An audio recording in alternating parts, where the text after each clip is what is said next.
Good afternoon, everyone. Joe Mass here with Synergy Financial Management. I just wanted to give you a quick shout out today on a topic that we've been talking about over the year, but a good article came out and some research came out from Goldman Sachs Asset Management, and I wanted to share that with you. So I thought I'd take a couple minutes to reinforce some of the concepts that we have been discussing and show you how one of the largest investment managers in the world are thinking about the same topics that we are.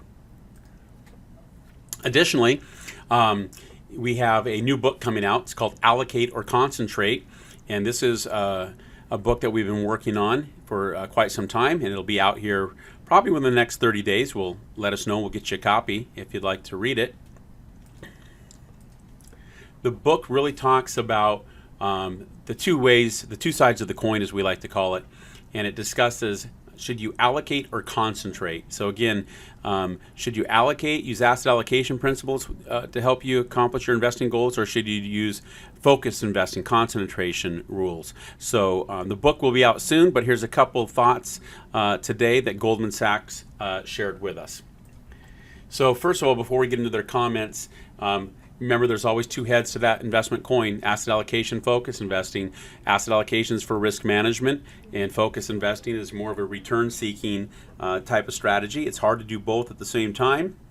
Most people and most portfolios follow asset allocation with certain degrees of focus investing, or satellites, as we like to call them, and we promote both.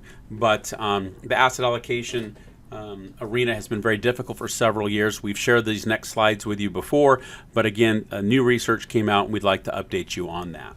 So here's a quote from Goldman Sachs. The returns of diversification. U.S. equities have outperformed a well-diversified investment approach by historical margins for several years.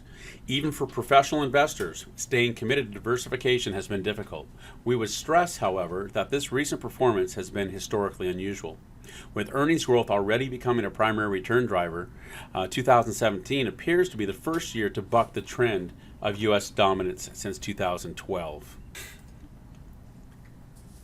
Asset classes that have experienced strong earnings growth year to date have outperformed: international equities, both large and small, as well as emerging market equities and international real estate.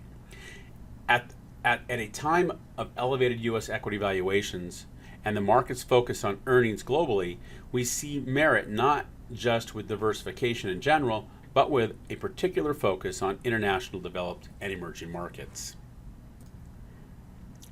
So what they're saying here is that the asset allocation risk management portfolios have been very difficult, and it's really been the S&P 500, or being highly focused, taking a lot of risk by owning a 100% equity portfolio, that has been providing any return in the recent years.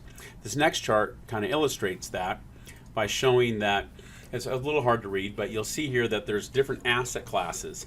The line in the middle, this U.S. large cap, this green line here, represents the S&P 500. Anything above it is the asset class that's returning in excess of the S&P 500, and all of the asset classes below this teal line are asset classes that have been underperforming the S&P 500. So you can see that if you are following risk management approaches, diversification or allocation portfolios, you're going to have a lot of these asset allocations down here and only a few of these. So even if we equally weighted a portfolio by putting a little bit in all of these asset classes, you're going to have a little bit that has been performing or outperforming the U.S. market, and the majority of them have been underperforming the market. So this is when they say, when Goldman Sachs says it's been a difficult time for risk management, it has been since 2013. The name of the game has been to be focused investing. However, most people can't take the risk of being in a 100% equity portfolio, nor should they. So that's okay to be diversified. This is just their explanation as why it appears that some diversification and asset allocation strategies have been underperforming compared to the S&P 500.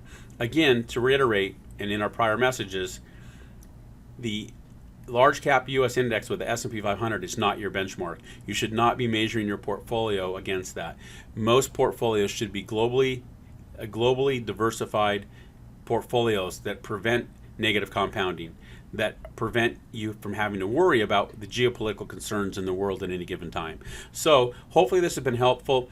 These are some the research we wanted to share with you from Goldman Sachs. We appreciate your business. We look forward to seeing you soon, and everyone have a Merry Christmas. Thank you very much.